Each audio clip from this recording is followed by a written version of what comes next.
Let's make a start. So, good morning, everyone. Welcome to today's session. I'm Sean Gibb. I'm the Events and Marketing Manager at Pro Manchester, and I'm delighted to welcome you to The Big Return, Resilience and Wellbeing Strategies for Parents, hosted by the Pro Manchester EDI Committee's Parents Committee.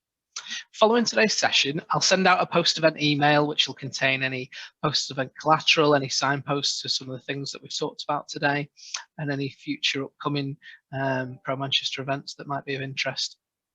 It'll also include our feedback form, so please do take just 2 minutes to fill in that feedback form. It really does help us to provide consistently great content and give us good ideas for future content, so it'd be really helpful. So just a couple of points of housekeeping. Please be aware that this session is being recorded. Feel free to use the chat function, as some of you already have done wonderfully. So yeah, please do use the chat function to ask any questions, comments, observations, and we'll pick those up either as we go along or maybe save some of them towards the end. If you could all keep your microphones on mute for the time being, and then we will speak a little later on and give you prompts as to when you can come off mute. So without further ado, I will hand you over to Emma Aspinall, Senior Manager, Global Finance Strategy at Freshfields Brookhouse Derringer and Chair of the Parents Committee. You're on mute.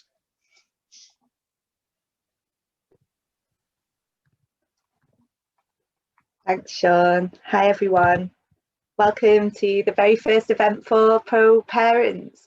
If you see me crying, I actually have really bad hay fever today, although it is really exciting. I'm not that overwhelmed, so just bear with me if I sound a bit blurry. So as Sean said, I'm Emma Aspinall. I'm Chair of Pro Parents and our representative on the Equality, Diversity and Inclusion Committee for Pro Manchester. First, I thought it might be helpful just to go over our agenda for today. So because it's our first event, I'm just going to spend a couple of minutes to give a very brief overview of Pro Manchester. We're lucky enough to have members and non-members invited today. So just to give you a little overview of what Pro Manchester is, the Equality, Diversity and Inclusion, or EDI Committee, and how Pro Parents came to be.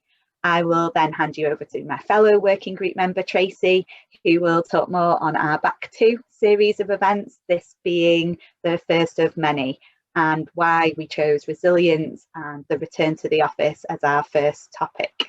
I'm quite jealous that Sean's back in the office today. I'm sure it's nice to be in the city centre and not staring at the bins being collected like I am right now. So Tracy will then hand you over to Ro and Maria from Impact Psychology for the main event, which we expect to run for around 45 minutes. And this should give you the opportunity to share your experience as a working parent, to pick up some life hacks, and hopefully leave around 11 feeling more resilient than maybe you did when you logged on to work this morning. As a bit of background on me, I'm mother to my 5-year-old Luca, married to my husband Mark, his dad, for 10 years now, and that role is really what is most important to me. My role as a full-time working mother and what that means in terms of representation and balance. I say that is what is most important to me, but I have to admit my choices day to day do not always reflect that, and that challenge and that impossible attempt to be the ideal parent, an ideal employee, and live up to those standards. Maybe even if those standards are only in my head, that challenge is why I believe it's so important we now have this group for parents, and I really feel very privileged to chair it. And I hope other people will find support from this in their roles as working parents too. As it's Pro Manchester and it is a working and business development group, in my working life, I am a senior manager delivering global finance strategy for Freshfields Brookhouse Derringer. And I have been working in finance roles in this region now for nearly 20 years. I originally trained as a chartered accountant at Grant Thornton here in Manchester. And that is where I first heard about Pro Manchester through their Future Pro events. And that was probably my first taste of networking and the support this community can provide. And as I said, we're lucky today that this has been opened up for members and non-members. Pro Manchester has represented the business community in Manchester and the Northwest for 35 years, providing business development opportunities and insight. But what I think is really special about Pro Manchester is that, as well as networking, Pro Manchester is truly committed to supporting its members and is passionate, as we are, that fairness in the workplace is a vital part of a successful business.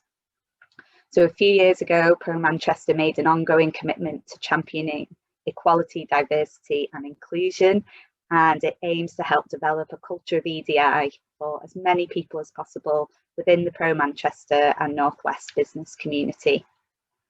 Our mission aims to change perceptions, break down barriers, facilitate conversations, and challenge non-EDI behaviour in a safe, constructive and respectful way. So I'm asking you all today to adopt these values, especially in our breakout discussions, and do let us know how you felt during and after the event. Up until this year, the EDI committee was split into 5 working groups, but what I noticed as a former member of Pro Women and what the committee noticed across their events was that conversations in breakout groups were often centred on the particular challenges experienced as parents, and really that's how Pro Parents came to be. And I will stop talking in a minute and hand over to Tracy, but just a quick shout out to say I'm really grateful for all the support I have received from Pro Manchester to set up this community, and especially my fellow working group members without whom today would be possible. And that just leads me into introducing Tracy Cooper to talk about our event series and the background to choosing resilience as our first event topic.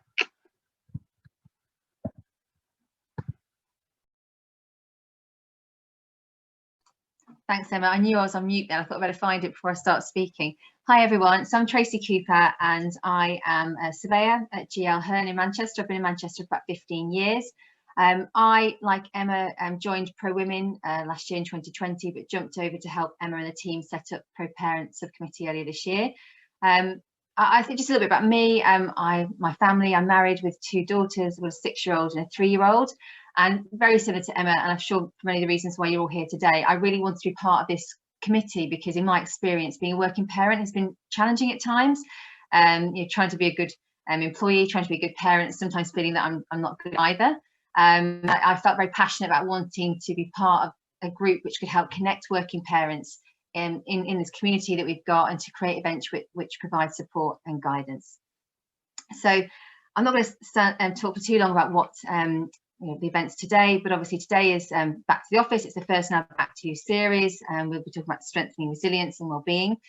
And then the next event to watch out for is our Back to School event, and that's going to be at some point in early middle September, and we'll be touching on children's mental health and wellbeing, which I think is very topical and obviously important, I'm sure, to all of us, so watch out for that one. And early next year in 2022, the third in our Back to series will be Back to Work, and we'll be focusing on that one more about returning to work after parental leave and some of the challenges that new parents and new working parents face as they return to the workplace. And as part of that, we'll be hoping to get input from a leading organisation who are experts in rights of working parents, so watch this space. So without further ado, I'm going to hand over to Ro Fasura and Maria Maniva from Impact Psychology, and they'll be guiding us through today about building resilience in an uncertain world. So over to you. Thank you, Tracy and Emma. So today we will be covering different strategies around resilience and well-being for parents related to work. But just to give you a bit of an intro about my background and Maria's background, Maria, would you like to start? Yes, thanks, Ross. So my name is Maria. I'm one of the business psychologists at Impact. I focus on, when it comes to my job, I focus on designing workshops, facilitating development centers, and doing ability and personality assessment. So when it comes to my background as well, I have a master's degree in organizational psychology, and my background is in HR. So similar to Maria, I'm a business psychologist. I worked for Impact for the past 2.5 years now. I completed my master's in the same university as Maria did. And similarly, again, I have a background in HR, working for M&S and the Hat Group. But today we want to focus on you really, and we want to make this webinar, although short, as interactive as possible. So just wanted to ask you if you feel comfortable, and you can, to just turn your cameras on, because at some point Maria will be adding you onto, well, Sean will be adding you to breakout rooms, and it would be nice to put a face on the layers that I'm seeing now. So let me share my screen, and I tried to close down most of the 100 windows that I've got open at the same time. I'm sure. Yeah, hopefully everyone can see that. Yeah. Yes. Good. I can see some nodding. Good. So there is no doubt that we are in uncertain times, and I'm sure, as Tracy mentioned, that for many people tackling their job and home life may be more challenging at this point in time than, let's say, 1.5 years ago. So there are plenty of resources that we can draw and build that resilience from, and actually the core principles of what can be done has not really changed over time before all of this began. What's different now is the context which we are operating from, and it is extremely different right now. So we heard from Son that he's working in the office at the moment. Some people may have returned, some people may not have or will not return in the foreseeable future. So everyone is in different stages in this present moment. And today we want to explore how you are experiencing all of these changes. So through this session, I hope it will help you to build your personal resilience and well-being in these uncertain times. So really briefly, today we are going to explore and recognize the changes that you are experiencing now as working parents. And then we are going to discuss your job demands and resources and define resilience and find ways to increase our confidence and well-being. So understanding the impact of the change that you're going through now on your well-being can be a very helpful way when it comes to processing your emotions and behaviors. So using the chat, I want to find out, how are you feeling about the big return? Please type in the chat. Or if you're already in the office, like Son is, how are you finding it, Son?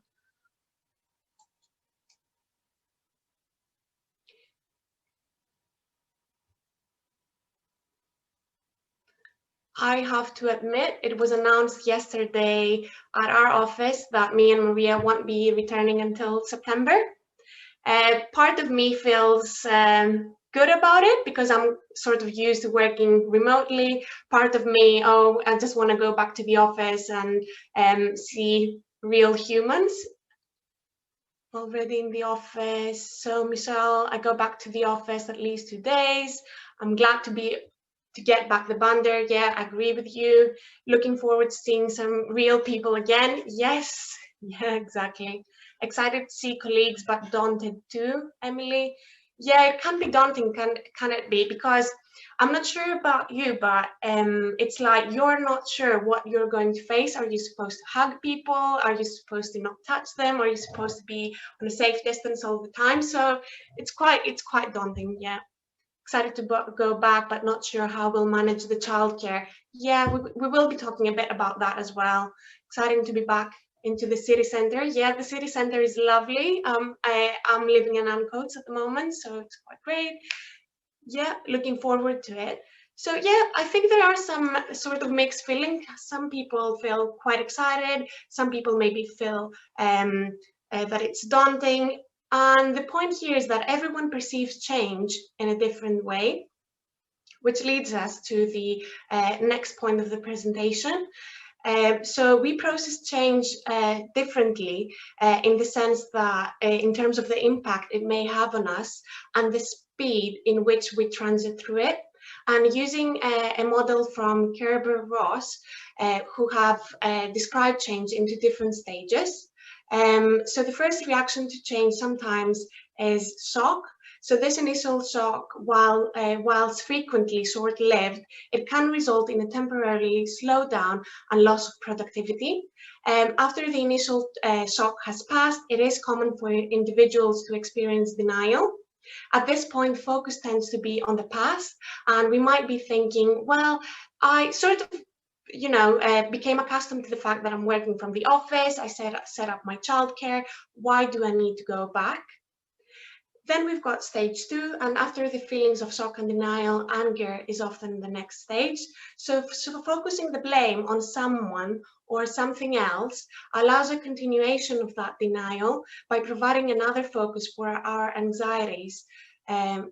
And for example, if your manager was the one to break you the news of going back to the office, you might be, "Ooh, why are they asking me to go back? They know I can do my work from home. I've got my childcare arranged. I mean, why?" The lowest point of that stage comes when the anger begins to wear off and the realization that change is genuinely going to happen. It is common for morale at this stage to be low and self-doubt and anxiety levels to peak, really. So after the dark emotions of that second stage, a more optimistic and enthusiastic mood begins to emerge. So individuals accept that change is inevitable and begin to work with the changes rather than work against them. So using again that example of going back to the office, you might say, well, I used to do that 2 years ago. Let's see what can I take from my past life, let's say 2 years ago, and certainly adapt to this new normal way of working. The final steps involve integration, and the focus firm here is on the future, and there is a sense that real progress can now be made. So you're starting to be a lot more solution focused and saying, okay, what can I do about my childcare? What can I do going back to the office? Is there any way that I can work from home a few days, pick up my children when I need to, potentially have them in some after school club? And you're really starting to process all of the solutions that you can impose in that new normal working life. The important thing about this model is that each person reacts really individually to change, and not all will experience every stage. So some people may spend a lot of time in stages 1 and 2, whilst others who are more accustomed to change may move fairly swiftly into stage 3. I think I ponder a lot on stage 1 and 2, and so I'm not really that accustomed to change, but it depends on the situation sometimes. So you might process certain situations in a lot more adaptable way. Therefore, there is no right or wrong sequence, really. And as you can imagine, there have been a lot of surveys during COVID to see how people are processing change. I'm mainly referencing CAPD because they do a lot of work, actually, and I would totally recommend them around workforce and human resources. So in 2020, we can see that 45% of people felt anxious about returning to work. Now, statistics in 2021 shows that employers said that their staff are excited to go back. And a recent Aviva study as well said that the vaccine rollout has made them more optimistic about going back to work. I'm not sure whether this may be the case for you as well, like you feel safer going back to work once you've had both vaccines. And 44% from a UK government poll said that they wanted work life to return largely to the way it was before. Well, we are not at this stage, we are not really sure how that's going to happen, because, you know, we've got to social distance, and we've got the 21st of June now changed to the 19th of July potentially, so we'll see about that. And as we all know, the present crisis has also resulted in has had a great impact on people's well-being and mental health. Especially some parents seem vulnerable to depressive symptoms, and 46% of parents are worried about childcare provisions when back in the office, which is something that you mentioned in the chat as well. So what do you think differentiates people that cope well with change, i.e. are optimistic, resilient, to those who may be less optimistic, feeling a bit stressed out by the change or sad? You can pop your answers into the chat.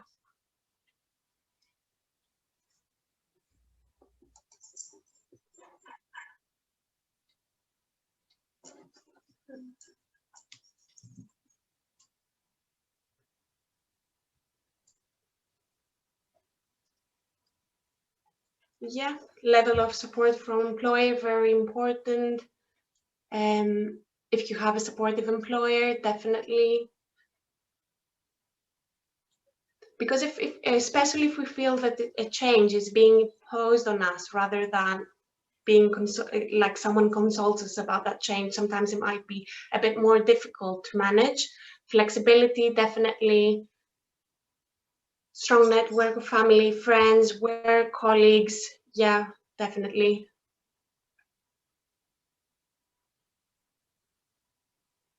Ice cream, that's my personal favorite.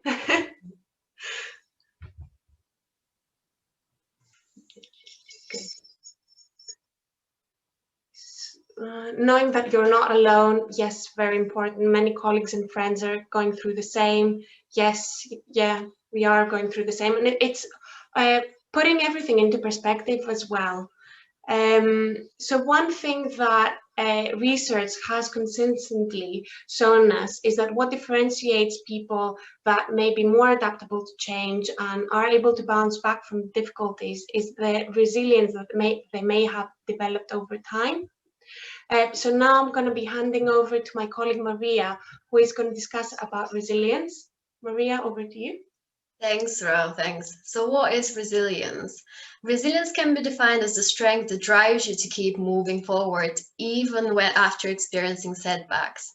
But resilience is not just your ability to bounce back, it's also your capacity to adapt in the face of challenging circumstances, whilst also maintaining a stable mental well-being. So resilience is not a personality trait, it's something that we can all take steps to achieve. So how can we do that? Let's explore some of the key elements of resilience. So when looking to further develop your resilience, you need to consider your persistence, your confidence, your adaptability, and your positivity. So first we have persistence. Persistence is about getting back on your feet, dusting yourself off and carrying on when faced with setbacks.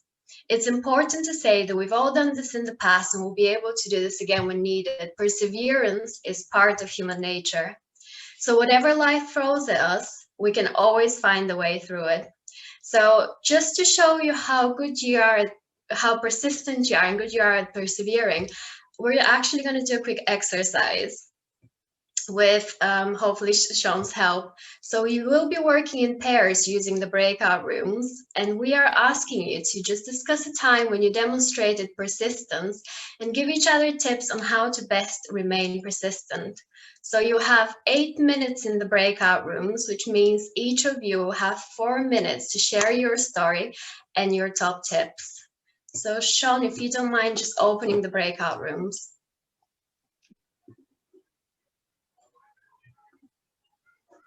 That's perfect. So I think everyone is back now. Yeah, I hope we had a good discussion. I'm not going to ask you to share anything with the rest of the group, just because I know some of those stories might be quite personal.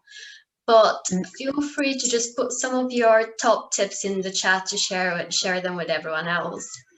In the meantime, though, let's explore together what research tells us about persistence. So based on psychological research, here is what you can do to be persistent. So first is changing your approach. So we often approach things or situations we find challenging with a negative attitude, thinking I can't do this, or there is no point doing that. So instead, neuroscientist Dr. Andrew Huberman recommends to change how we approach situations and actually actively to try and put ourselves in discomfort. Instead of trying to find the easy way out. That way we can modify our brains and teach them to persevere with a task even when we feel resistant or want to give up. So second one is to define your what. So what is it that you want to achieve? What will you get at the end if you persevere? In order to stay on track, we have to identify what the end goal is. And resilient people have a strong sense of purpose. So they know what they're doing this for, and this carries them through stressful times. So once you're able to see beyond the challenges, you can do that by focusing on the outcome. The next one is setting a plan. I can see some contributions in the chat. That is great. And like I said, the next one is to set a plan. So once you know what the end goal is, you can make a plan for how to achieve it. So you have to be very specific and select practical things that can get you where you want to be or help you overcome an obstacle you might be facing. So the final one is focus on one thing at a time. So nowadays, we feel like multitasking is a way of life, and being productive at work means being able to effectively work on a few things at once. However, when it comes to persistence, the opposite is true. So research actually shows us that focusing on one thing at a time actually makes us more productive. So try to actively resist the impulse to give in to distractions or multitask. And as they say, you can achieve almost everything in life by focusing on achieving one thing at a time. So we're going to move on to the next element of resilience, which is confidence. And resilient people are confident that they are going to succeed eventually, despite the setbacks or stress that they might be experiencing. So they believe in their own strengths and abilities, and this belief in themselves also enables them to take risks. So when you develop your confidence and a strong sense of self, you have the strength to keep moving forward and to take risks when needed. So what are your strengths? Are you a people's person? Are you very organized? Are you good at juggling work and looking after your children when working from home? So let's be proud of our achievements. And I want to ask you to put in the chat 3 things that you're great at, 3 things you're proud of.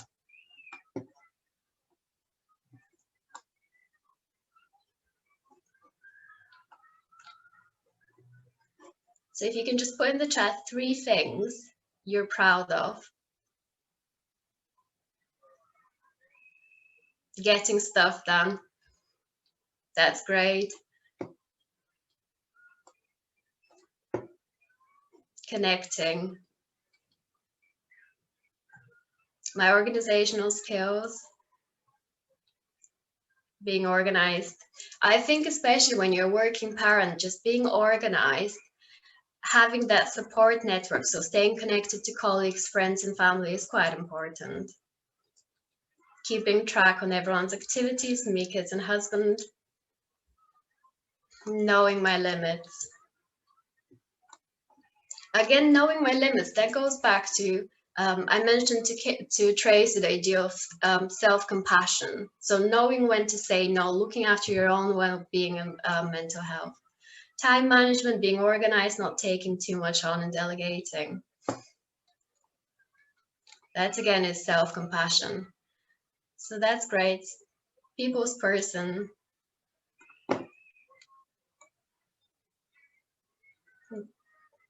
Having a goal, being organized, not getting stressed by work. So it's important to just think about your strengths and kind of, feel confident about what you've achieved and what you're doing well. So having those reminders and, asking yourself, well, what am I proud of? What am I great at? It's a good way to just kind of boost our confidence. But in practical terms, again, what does research tells us? What can we do to boost our confidence? One of the things we can do is to practice positive self-talk. So try to be kind to yourself and challenge your pessimistic self-talk. So if you're in a meeting and you catch yourself thinking, I can't do this, or I have no business speaking up, or if you think that you're not handling the return to the office as well as some other parents, remind yourself that some of those negative thoughts might not be accurate. So try to turn the I can't handle this, or I'm not good enough, into I'm trying my best, and just practice this positive self-talk. So another practical tip is to talk to those around you. So ask a colleague, a friend, a family member what they think your strengths are. So what do they think you've done well as a parent throughout the pandemic? Sometimes we're just a bit too critical of ourselves, so it's good to get that feedback from someone else as well. And you can also make a list of everything that you achieved so far in life. So remind yourself how far you've come. What are your big wins? Maybe you completed a course and got qualification while also being a working parent. So recognizing those achievements and writing them down can actually help you boost your confidence. So take time to reflect on what you're proud of. And now I'm actually going to hand over back to Rob, who is going to tell us a bit more about the other two elements of resilience. Thank you, Maria. So moving on, next we are going to cover adaptability and positivity. And one of the key things regarding resilience is to remain adaptable and able to switch your negative thoughts into more positive ones. So flexibility and adapting to changing situations, which are beyond our control often, are essential to maintaining resilience. Positivity is all about keeping a positive view of yourself and maintaining a positive mindset. You can't pour from an empty glass, as we say. So let's see how we can maintain a positive mindset and adapt to changing circumstances using a worked example that Emma really kindly offered to write. So when something bad happens, we need to examine the why. To link it to what Maria was saying earlier on, if you are finding it difficult to change certain behaviors and commit to action, then you probably might want to start with changing your mindset. I'm going to explain to you how we view our problems in a less helpful way often, and use an example, Emma's example, to illustrate that. So let's say you feel guilty putting your child in an after-school club. So first we have personalization, and personalization is thinking that the problem is yourself instead of considering all of the outside factors that may have caused it. Again, we can't control everything in life, unfortunately. So realizing that outside factors have caused a bad situation allows us to reduce the blame and criticism we put on ourselves. As Maria said, we need to show more self-compassion to ourselves. Think about the evidence, think about the facts. Don't start with blaming yourself first. Next, so you might, at this stage, you might say, I am the only parent who doesn't pick their child up directly from school. Next, we've got permanence, which is it's all about thinking that a bad situation will last forever. So those who think that setbacks are temporary have an improved ability to accept and adapt for the future. So can you think of a problem that you thought about it like 2 years ago and you were constantly pondering about it? Can you even remember what it was about now? We are focusing on current issues, especially now in this crisis, and it is lasting a while, let's be honest. And the impact of this current crisis will differ for all of us, but it won't last forever. So in our worked example, you might be thinking, my child will never forgive me for putting them in an after-school club. So next we've got pervasiveness, and pervasiveness is thinking that a bad situation applies across all areas of your life instead of only happening in one area. So people who think that bad situations are pervasive feel that all areas of their life are impacted. This can make it hard to carry on, and it's putting a lot of pressure on your shoulders as well. But it isn't true. There will always be something positive, even if it's very small. So in our worked example, you might think, well, I'm genuinely a bad parent. So what can we do to avoid falling into on these traps? Let's change it. Well, we need to change our thinking. And at this stage, I'm going to continue using the same example. We know that talking to yourself in the way that I just explained is not really helpful. So to support your resilience, we would recommend changing your self-talk into something like that. So first we've got non-personal, knowing that the problem is not all about you. There are several external factors that are influencing your outcomes. So for example, I haven't had the support to work flexibly. Maybe your job is not as flexible as you would have wished it to be. And that's something that you can't necessarily change. Of course, you can speak to your manager about making certain arrangements, but sometimes some things are preset and we can't make a lot of changes. Ooh, sorry. So next we've got non-permanent. And knowing that the bad situation won't last forever, better times will come and there is a way to get back. So using our worked example, my child doesn't like it now, but will enjoy after school club. They will meet new friends, and it's actually more important than seeing me on the gates of the school. They are actually making true connections. And finally, it's all about making the problem specific, accepting that a bad situation exists in only one part of your life. A struggle in one area does not mean that you are struggling in all areas. So using our work example, I can't pick my child every day, but actually I'm a really good role model. And when I do spend time with my child, it's actually time well spent. I've got all of my attention to it. So to sum up, if you recognize yourself being stuck in that pessimistic thinking, it is important that you tackle it. Of course, we can't always avoid it, but you need to allow yourself to make that change in your mindset. Also, going back to the stages of the change I described at the beginning of the workshop, think that you're not always going to remain on stage 1. There's always a stage 3 where you start to become more accepting of the change and integrate into it.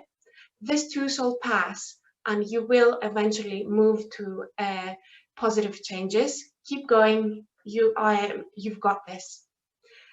So we will be sharing the slides after the workshop. So what I would suggest potentially is going through the slides and going through these statements and actually coming up with one of your own issues, something that applies to you and feels very personal, and check out how can I actually change my negative thinking into a more positive and helpful way. So we are almost towards the end of our session.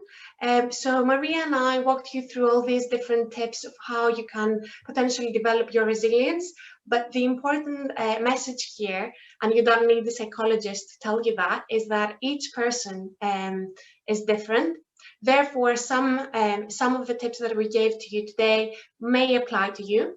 Some of them may not. It's having a bank and your own resources and that you can pick from. So some people here might be very confident, and actually they might not need to start laying down all the different things that they're good at, because they already know that. But you might potentially be struggling with imposter syndrome, and that's something that we discussed whilst you were in the breakout rooms. So maybe that tactic might actually be helpful to you. So we are giving you the toolkit. Use it as you see most appropriate in your own for your own circumstances. And finally, developing your resilience is a choice that you must make.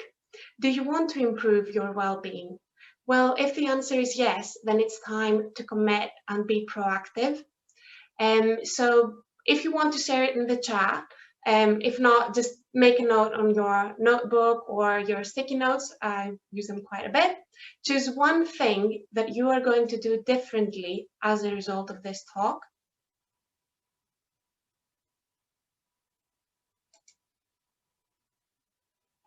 So Emma, definitely going to tackle pessimistic thinking.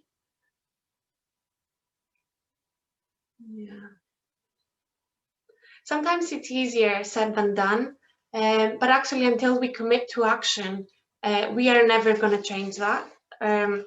Sorry, like Emma, I'm struggling with hay fever too. Fortunately, I can't do much to change that. So change the language I use with myself, negative thinking. Yes, that's great, Rachel. Keep positive. yes, we need to keep positive in this situation, isn't it? Because it's lasting a bit longer than people were expecting initially. Try to turn an unfortunate situation into a positive one. Yeah, that's great, Sandra.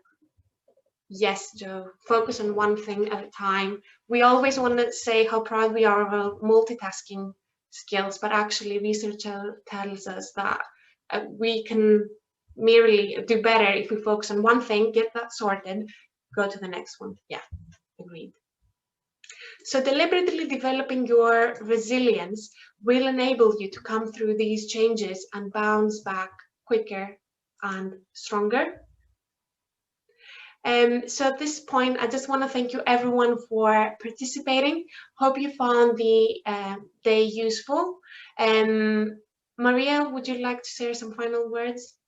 Yeah, well, I again just want to say thank you all for coming today, and thank you, Tracy and Emma, for obviously giving us a chance to, share our knowledge and kind of, tell people more about resilience, because that's something that we're very passionate about. So well-being and resilience, yeah, thank you again for having us. Thank you, Emma and Tracy, and yeah, it was lovely hosting this event as well, and thank you, Sean, for all your help with the tech support. Thanks everyone, and I hope everyone does think of something that they can take away. I definitely feel a bit more positive, and in the breakout, when you hear how much everyone has to talk to themselves to get over those negative feelings, it helps to know you're not alone, because I'm sure lots of people are looking at faces on the screen and thinking, they look so professional, I bet they're like much better than me at doing things. So just accepting and seeing what everyone thinks of themselves, it's really nice. And please send us your feedback. Sean's going to give you some details now, but this is just a small start for this community, and hopefully it will build up over the years, so you can share that experience of being a working parent in Manchester and have some support. Thank you so much, Emma.